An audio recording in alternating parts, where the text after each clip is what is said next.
Accounting, नाम सुनते ही लगता है ना कि कितना मुश्किल होगा। लेकिन क्या हो अगर मैं कहूं कि इसे एक बहुत ही सिंपल कहानी और सिर्फ 3 गोल्डन रूल से समझा जा सकता है। जी हाँ, तो चलिए आज इसी को समझते हैं। तो ये हैं राजू। अपनी एक छोटी सी दुकान चलाते हैं और हमेशा चेहरे पर एक मुस्कान रहती है। बहुत मेहनती हैं, ग्राहक भी उन्हें खूब पसंद करते हैं। लेकिन एक चीज है जो उन्हें रोज परेशान करती है। और वो चुनौती क्या है? अपने ही पैसों का हिसाब किताब समझना। मतलब रोज की खरीद बिक्री, खर्चे, कमाई, इन सब के बीच में ना सब कुछ घालमेल हो जाता था। तो बस एक दिन राजू ने ठान लिया कि अब से वो अपना सारा हिसाब किताब एकदम ठीक से रखेंगे।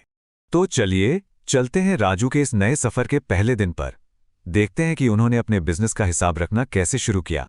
पहले दिन राजू ने दुकान को शुरू करने के लिए अपनी जेब से 10,000 रुपए कैश लगाया और यहीं से बिजनेस का पहला लेन देन शुरू होता है।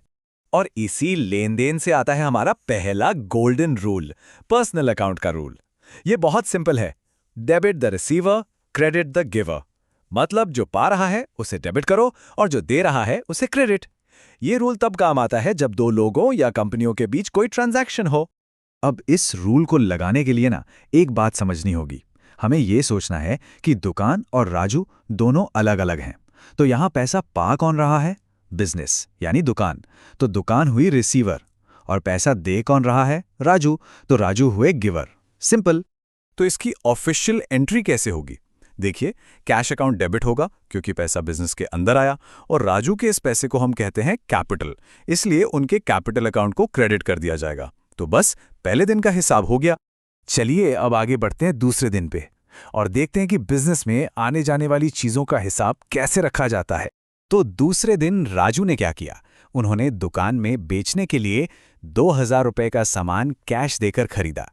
और यहीं पर आता है हमारा दूसरा गोल्डन रूल। इसे कहते हैं रियल अकाउंट का रूल। ये रूल बिजनेस के सारे एसेट्स यानी सारी चीजों पर लगता है। और रूल क्या है? Debit what comes in, credit what goes out. मतलब जो भी चीज बिजनेस में आए उसे डेबिट करो और जो जाए उसे क्रेडिट। ये वाला केस इस रूल को एकदम परफेक्टली समझाता है। देखिए, जब राजू ने सामान खरीदा तो दुकान में सामान आया, है ना? तो वो हो गया डेबिट। और बदले में दुकान से कैश गया तो वो हो गया क्रेडिट। कितना सीधा है।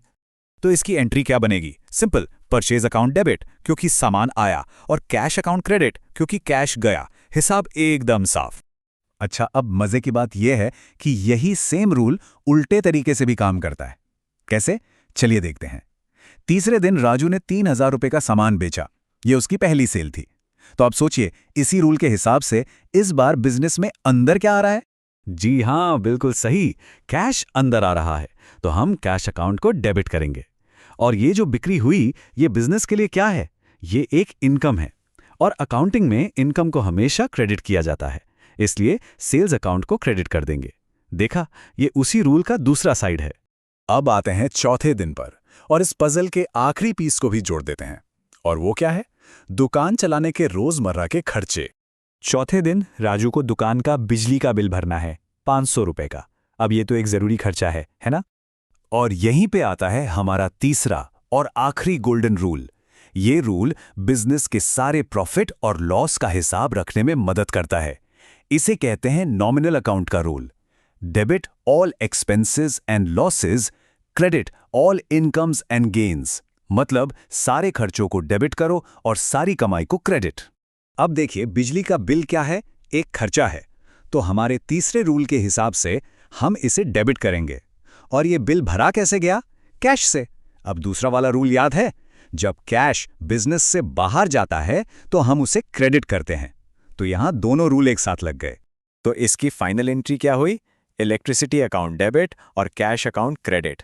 देखा, हर एक लेन देन एकदम परफेक्टली रिकॉर्ड हो गया। तो देखा आपने, सिर्फ 4 दिनों में ही राजू के पास अपने सारे पैसों का हिसाब रखने का एक बहुत ही पावरफुल और एकदम सिंपल सिस्टम तैयार हो गया। असल में राजू ने यह समझा कि इन सारे गोल्डन रूल्स का मतलब बहुत ही सिंपल है। बस ये 3 बातें याद रखनी है। पहली, जो भी बिजनेस में आए उसे डेबिट करो। दूसरी, जो भी बिजनेस से जाए उसे क्रेडिट करो। और तीसरी, जो भी खर्चा हो उसे भी डेबिट करो।